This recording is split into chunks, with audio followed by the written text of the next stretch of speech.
How would you like to craft a sales presentation that easily converts and is reliable consistently every single time you use it? In this video, I'm going to share with you the 11-step framework that you can use to craft a great, compelling, and effective sales presentation.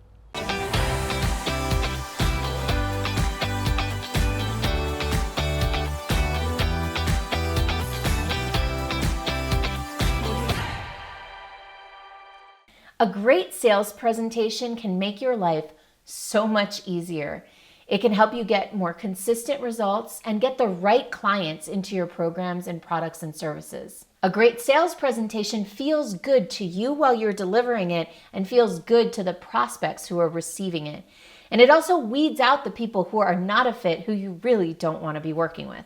So I developed this sales presentation structure based on a bunch of different methodologies that I've learned over the 15 plus years of my career in sales and coaching and marketing. So what I've done is I've combined the sales conversation that we have here and now with our clients together with what I've learned about how to design and deliver an inspiring presentation. The idea here is to inspire people to take action on what you're offering them. So as I go through these steps, notice that some may or may not apply to you for what you're selling. So take what works and discard what doesn't. Let's go. So first and foremost, every presentation needs some sort of introduction. The best kinds of introductions are ones that create a pattern interrupt, that wake people up and get them to pay attention.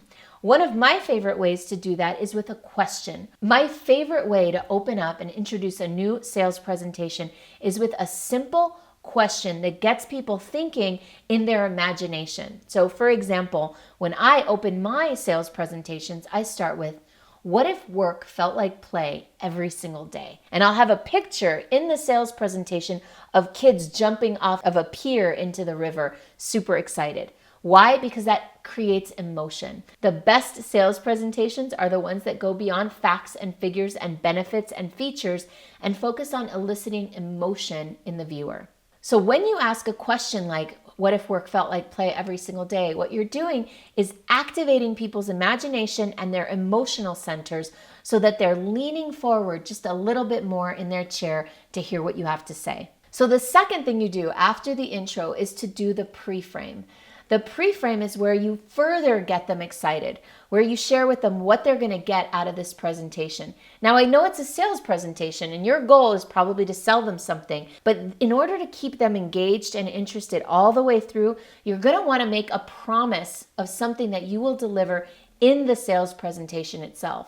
Now, one of my favorite things to do is enlighten people on some sort of blind spot that they don't even know they have. So at this point in the pre-frame, you want to make the promise. You can promise, for example, by the end of this presentation, you'll understand why this and this and this has never worked with you in the past, and you'll understand the one key thing that needs to shift for it to work now. So some sort of awareness or insight or new perspective, some sort of aha moment that you can deliver in your sales presentation will go a long way towards engaging people and keeping their attention all the way through.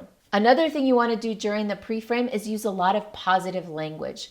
So for example, you can say things like, you will understand, you will learn, you will get, you will map out, you will change. Something that makes a promise about what they will get from the sales presentation. The next thing you get into is my favorite part, which is the diagnosis.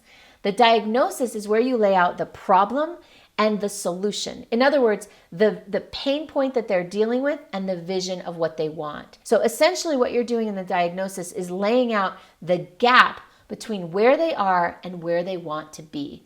So in terms of looking at where they are, you'll want to do something that a lot of us avoid doing in everyday life, which is dive into the pain and the problems. If people are not feeling the pain of something, they're not going to feel the need to shift or to buy or to make a change.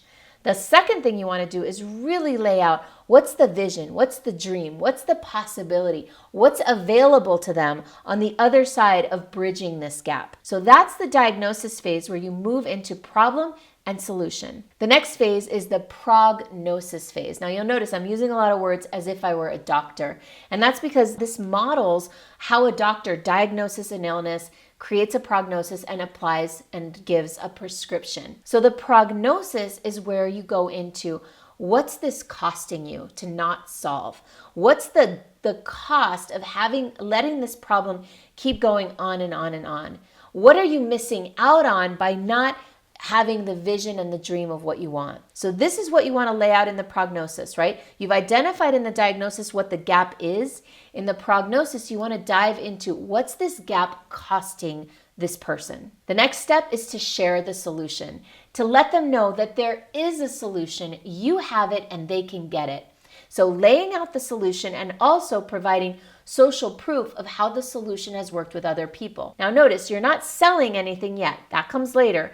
Right now, what you're doing is saying, hey, I've got this solution. Look at all these people who've applied it. Look at the results that they've gotten. Look at how much more happy or wealthy or fit they are now that they've implemented this solution. The next thing you'll want to introduce is the who it's for and who it's not for. This is really important. Remember at the beginning that I promised you that this was going to help you weed out people who are not a fit to work with you. This is where you do that. You lay out the kind of people you really want to serve and potentially even what kind of timing they have. So you might say, for example, who this is for is someone who wants a solution right now. Who this is not for is someone who wants a magic bullet and doesn't want to do any work, right? So depending on what it is you're selling, laying out the who it's for and who it's not for is a very powerful methodology of actually getting people who originally were maybe on the fence to say, yeah, I'm that person. I'd like this solution. Don't count me out just yet. It's kind of like a little bit of a takeaway sale. The last step before you introduce the offer is checking for interest. Now at this point, and throughout the presentation really, I should have mentioned earlier, you should be periodically checking in. Now, if you're delivering this presentation in a large group, that might look like, hey, who's following me? Are you getting this? Is this interesting? What do you think about this? And just checking in with answers, with questions whose answers are probably yes. But at this point in the presentation, you'll want to stop and just say, now, who's interested in learning more about this solution? Make them ask you for it.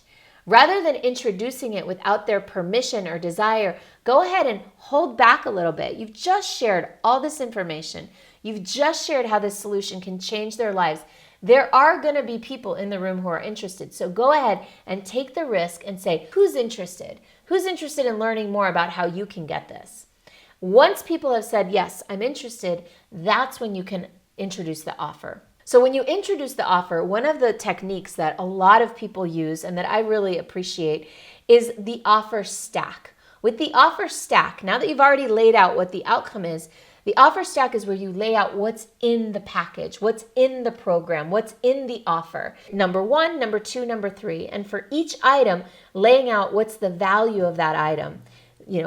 We're going to include a 3-day retreat. Here's the value of that. We're going to include personality testing. Here's the value of that. So whatever it is you're selling, the package of it, introduce each element with a value. Then add up all those values and go ahead and make it clear that the package is worth it at that value.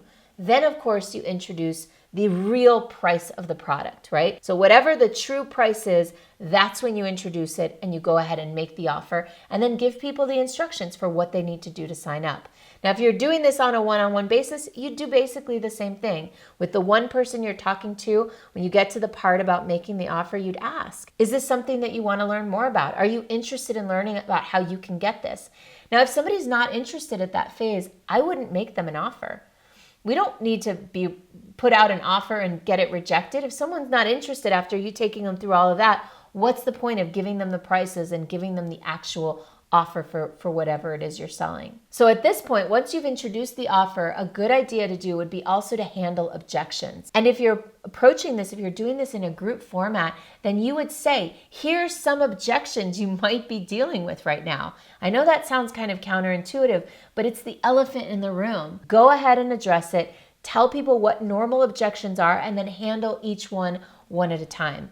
The best way to handle objections, by the way, is by sharing a story or illustrating a case study of someone who overcame those objections or some situation where those objections became irrelevant. The last step is obviously to gain commitment and take payment. Depending on how you're doing your presentation, you might have an order form, you might have a credit card machine, but go ahead and have people take action right there, right then, and make sure that you have the opportunity to make the sale and close it right after your presentation. If you wait too long, every minute that goes by, people are cooling off a little bit more.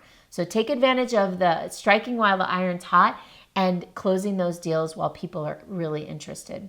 If you want to learn more about how you can sell more, close more business, and grow your business, then we can help you. Go ahead and click on the link below and book a discovery call with one of my Superstar Activator coaches. We can help you gain some insight and clarity on where you are, where you want to go, and if and how we might be able to help. See you soon.